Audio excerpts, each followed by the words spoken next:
Hey everyone, this is Ibrahim. Welcome to my YouTube channel and Facebook page IB Vlogs. নতুন একটা দিন শুরু করতেছি ফ্লাইওভারের উপর থেকে, হানিফ মোহাম্মদ মানে মেয়র হানিফ মোহাম্মদ ফ্লাইওভার থেকে। আর ওয়েদারের কথা যদি বলি, জোস একটা ওয়েদার। বৃষ্টির ফোঁটা দু এক ফোঁটা পড়ছিল গায়ে, ভাবছিলাম বৃষ্টি নামবে, এই জন্য ক্যামেরাটা লাগাইছিলাম না, বাট দেখতেছি বৃষ্টি আর নামতেছে না, এই কারণে ক্যামেরাটা লাগাই নিলাম আবার সুন্দর মুহূর্তগুলো আপনাদের সাথে শেয়ার করার জন্য।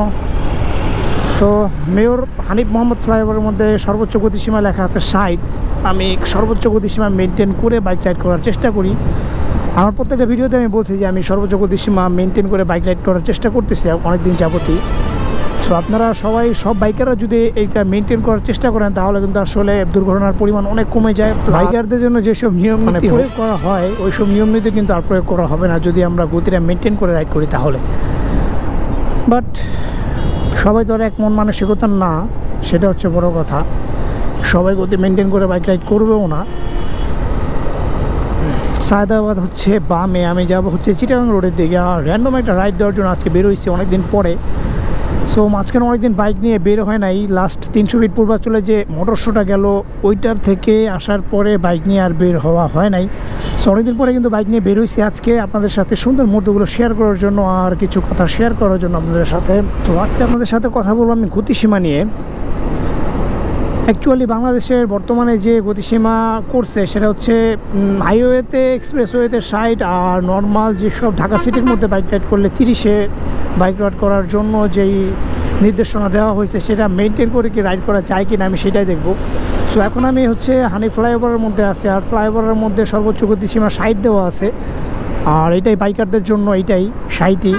আর 60-এ রাইড করে দেখতেছি না বাইক 60-এর মধ্যে রাইড করা যায়, যদিও এখন ফ্লাইওভার উপরে গাড়ির চাপটা বেশি, এই কারণে গতির এরকম তোলা যাচ্ছে না। বাট গাড়ির চাপটা যখন একটু কম থাকবে তখন কিন্তু 60-এ রাইড করা যায় না, কারণ প্রত্যেকটা গাড়ির স্পিড কিন্তু প্রচুর থাকে। এখানে প্রত্যেকটা গাড়ি 70 মিনিমাম 80-তে রাইড করে। সো সেখানে যদি আমি 60-এ রাইড করি তাহলে একটু সমস্যা হয়েই যায়। এই যে এখন যেমন গাড়ির গতিটা মোটামুটি বেশি, এখন আমি 60-এর মধ্যে যদি রাইড করি তাহলে দেখা যায় পেছনের গাড়িগুলো এসে আমার চাপ দিবে।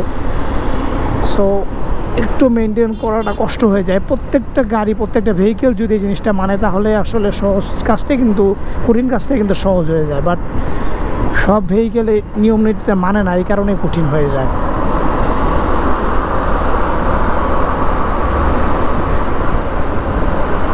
আজকে গাড়ির চাপটা মোটামুটি বেশি না, মোটামুটি কমই বলা যায়।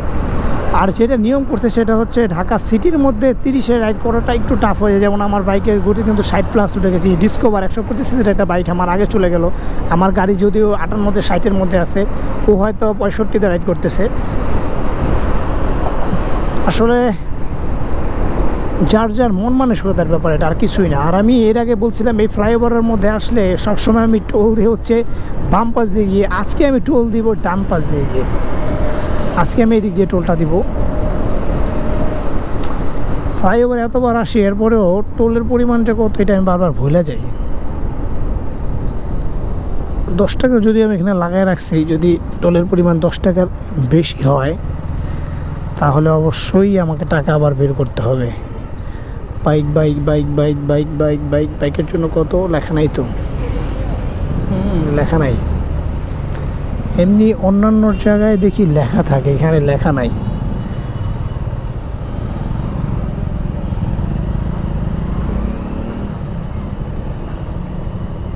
$10 টাকায়, মেবি 10 টাকা।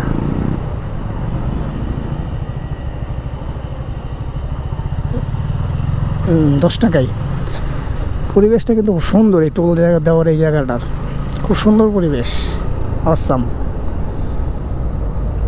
গাছ টাছ লাগাই রাখছে একবারে। আসলে এরকম পরিবেশ থাকলে যারা ডিউটিরত অবস্থায় থাকে তাদেরও ডিউটি করতে একটু মজা লাগে। সো উঠে গেছে কিন্তু হাইওয়েতে। এখন উঠি নাই, মাত্র টোল দিয়ে বের হইলাম, হাইওয়েতে উঠবো। আর সার্জেন্টের পরিমাণ কি পরিমাণ আছে সার্জেন্ট হাইওয়েতে, সেটাও আপনাদের সাথে শেয়ার করব আমি। না, ইদানিং আবার দেখতেছি বাইকারদের উপর সার্জেন্টরা অতটা চড়াও হয় না।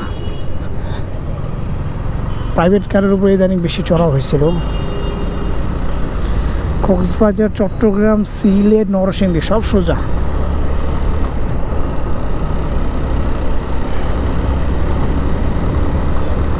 অনেক দিন পরে হাইওয়েতে রাইড করতেছি, মানে চট্টগ্রাম ঢাকা চট্টগ্রাম হাইওয়েতে, যেটা বাংলাদেশের সবচেয়ে বড় হাইওয়ে বলা হয়ে থাকে, আর সবচেয়ে বেশি যানবাহন চলে এই হাইওয়েতে। ও রে বোতল, বিপজ্জনক একটা জিনিস হচ্ছে রাস্তায় বোতল। এরকম বোতলের উপরে যদি চাকা বাইকারে উঠে যায় তাহলে কিন্তু একবার স্লিপ করার সম্ভাবনা অনেক বেশি থাকে। আর হাইওয়েতে রাইড করতে হলে অবশ্যই লুকিং গ্লাসের দিকে ফলো রাখতে হবে, কারণ পেছনের একটা গাড়ি হয়তো আপনাকে ওভারটেক করার জন্য হর্ন দিবে, সেটা আপনার কানে পৌঁছাইতে নাও পারে। বাট লুকিং গ্লাসের দিকে ফলো রাখলে যেটা হয় সেটা হচ্ছে আপনাকে কোন গাড়িটা ওভারটেক করতে চাচ্ছে সেটা আপনি কিন্তু নির্দ্বিধায় বুঝতে পারতেছেন।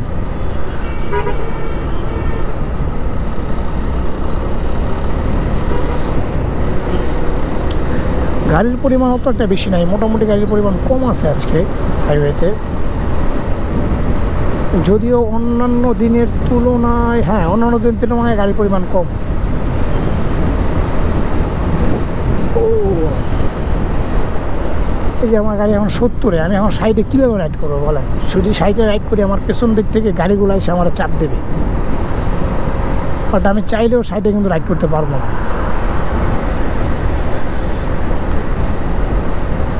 তো 60-এ রাইড করলে যেটা হবে সেটা হচ্ছে দুর্ঘটনার পরিমাণটা একটু বাড়তে পারে, কারণ দেখা যায় আমার পেছনে যে ভেহিকেলটা আসবে তার গতিটা বেশি থাকবে, সে দেখা যায় যেতে পারবে না, আমাকে পেছন থেকে এসে চাপ দেবে। আর হাইওয়েতে সচরাচর এই ঘটনাই সবচেয়ে বেশি ঘটে, পেছন থেকে গাড়ি এসে চাপ দেয়, এই কারণে দুর্ঘটনাগুলো বেশি ঘটে।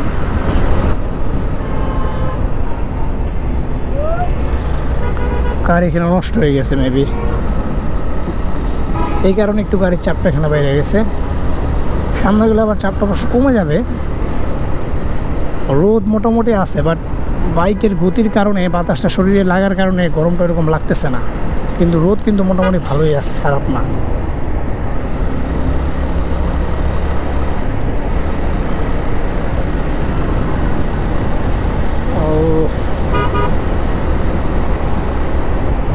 হাইওয়েতে রাইড করতে কিন্তু মজা লাগে, অন্যরকম একটা মজা কাজ করে হাইওয়ে রাইড করতে। গাড়িগুলো সব একবারে একভাবে চলে, দেখতে খুব ভালো লাগে নিজের কাছে। রাইড করতেও মজা, দেখতেও মজা, সব দিক দিয়ে মজা, শুধু মজা আর মজা।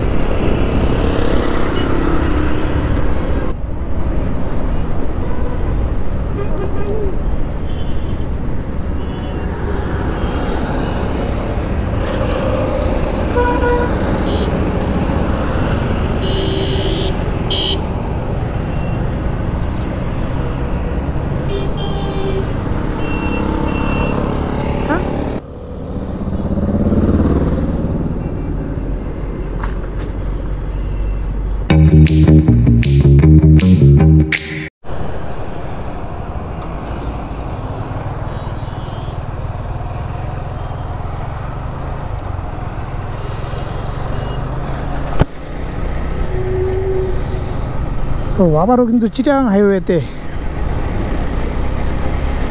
একটু র্যান্ডম রাইড করার জন্য আসছি। এখন আমার ব্যাক করতেছি, এখানে আসছিলাম একটু কাজে, ড্যামরা কাজ শেষ, এখন আমার ব্যাক করতেছি। আর রাস্তায় ট্রাফিক পুলিশ বা সার্জেন্টের পরিমাণ ওইরকম একটা নাই, শুধুমাত্র পেছনের যে মোচরটা, মোচরের মধ্যে দেখছিলাম প্রায় 7-8 জন ট্রাফিক ছিল, তাও তারা ওইরকমভাবে ছিল না, বসেছিল। হয়তো বা টার্গেট ফিল আপ হয়ে গেছে, হয়তো বা শুক্রবারে টার্গেট একটু কম থাকে। কি বলুন, কি এরকম কিছু একটা হইতে পারে।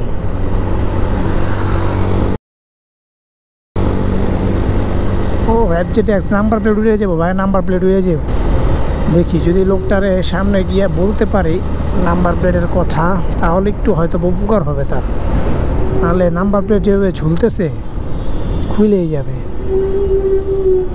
পাইছি পাইছি পাইছি পাইছি।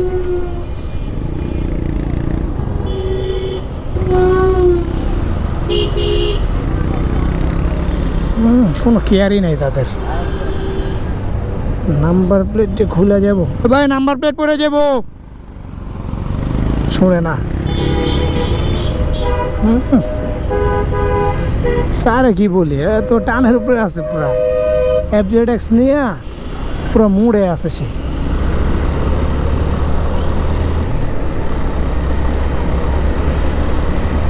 ভাই প্রচুর পরিমাণে কালো ধোয়া, সামনে ক্যামেরায় কীরকম দেখা যেতেছে বলতে পারি না, বাট প্রচুর কালো ধোয়া, প্রচুর।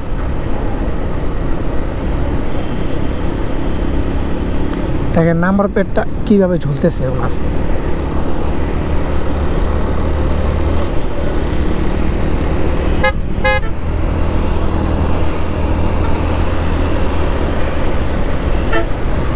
পিলিয়ন যে তারা ইশারা দিয়ে বুঝাই দিলাম যে নাম্বার প্লেটটা ঝুলতেছে, সে দেখছে, পেছনের দিকে তাকায় দেখছে।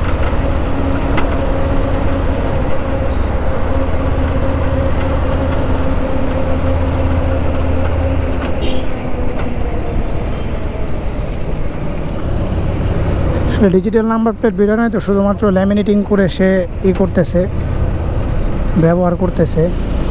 এই জায়গাটা আসলে এমন বিরক্ত লাগে, বাসগুলো এমনভাবে দাঁড়ায় থাকে এখানে, যাই অসুবিধা হয়ে যায়।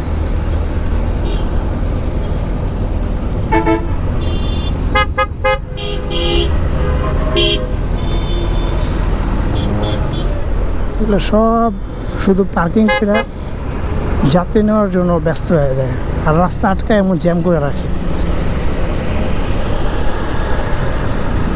শুক্রবারের এত গাড়ির চাপ, মাথায় নষ্ট।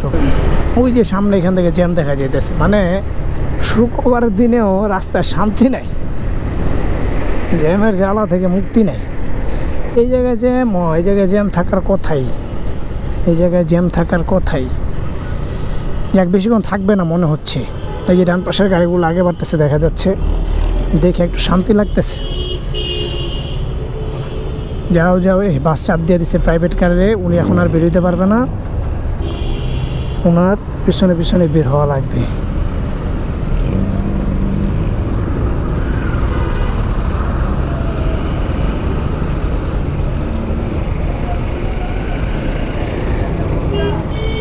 এই যে বাম পাশে বাসগুলো রাইখা রাস্তাটা জ্যাম বানায় ফেলছে।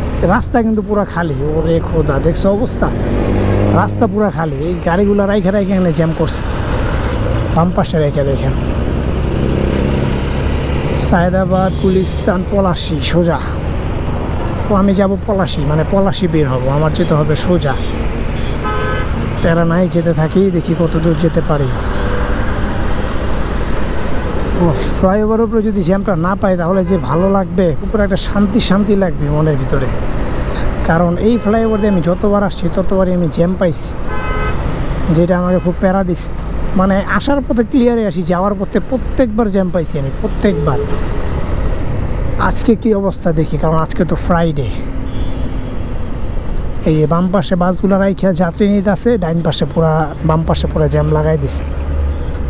দেখেন সিরিয়ালে 3টা মুখামুখি, আর আগে কে যাইব?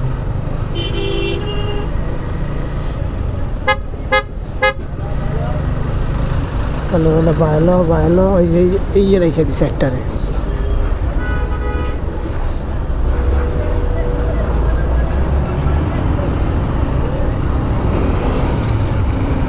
মানে কি বলবো, ফ্লাইওভারের মতো জায়গায় এরা গাড়ি রাইখা দাঁড়া করায়া তারপরে লোক নিতে জ্যাম লাগায়া, মানে এগুলো দেখার মতো কোনো লোক নাই। আসলে ট্রাফিক সার্জনের উপরে যে আমি খুব প্রকাশ করি, খুব ঝাড়ি মাঝে মাঝে, এমনি না ভাই। ফ্লাইওভারের মতো জায়গায় সে দাঁড়ায়া লোক নিতেছে, পুরো জ্যাম লাগায় রাখতেছে, এগুলো দেখার মতো কোনো লোক নাই। আর বাইকাররা মানে পায়ে পায়ে দোষ, পদে পদে দোষ। সোজা রাইড করে যাইতেছে, তারা আটকে কাগজপত্র চেক করে হুরুস টুরুস করে, মানে একবারে একাকার অবস্থা। অথচ সে যে রাস্তা জ্যাম করে ফেলাইতেছে, এগুলো দেখার ব্যাপারে কিছু নাই, কেউ নাই। যাক, কর্তৃপক্ষের কবে ঘুম ভাঙবে সেটা আমি জানি না, বাট কর্তৃপক্ষের অতি শীঘ্রই ঘুম ভাঙা দরকার এগুলো ব্যাপার নিয়ে। ঢাকা শহরের মধ্যে লোকাল বাসগুলো যা করে, এগুলো আসলে সহ্য করার মতো না।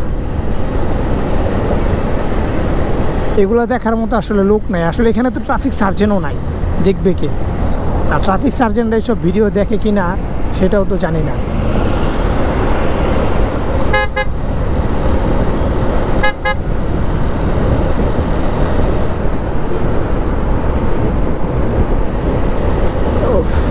আজকে একটু ক্লিয়ার দেখতেছি, বাট এই জায়গাটা ক্লিয়ারই থাকে, জ্যাম থাকে হচ্ছে গিয়ে একেবারে মানে ঢাকা মেডিকেলের সামনে সামনে দিয়ে, মানে গুলিস্তান পার হওয়ার পরে ওই দিকটায় জ্যাম থাকে।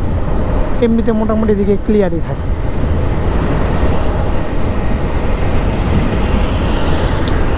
অনেকদিন যেমন লং রাইডে যাওয়া হয় না, সো লং রাইডে যাওয়ায় চাইতে খুব ইচ্ছা করতেছে, মানে লং রাইডে যাওয়ার খুব ইচ্ছা লাগতেছে মনের ভিতরে। দেখি সামনে যেহেতু কোরবানি, এই ঈদের পর একটা লং রাইডে যাওয়ার চিন্তা ভাবনা আছে, দেখি কত দূর কি যাওয়া যায়।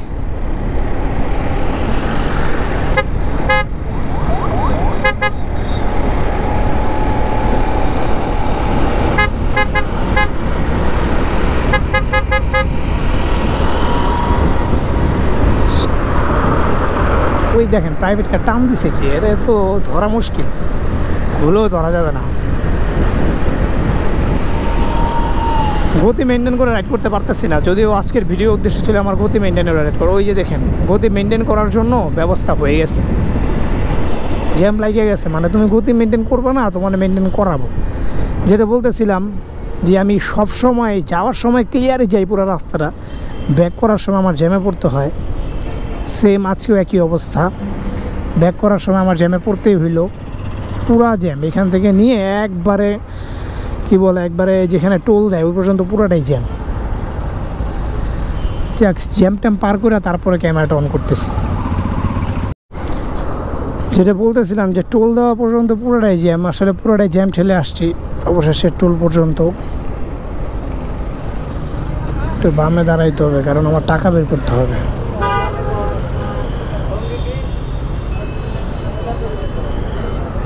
টাকাটা আগে বের করে রাখা উচিত ছিল। বড় ভাই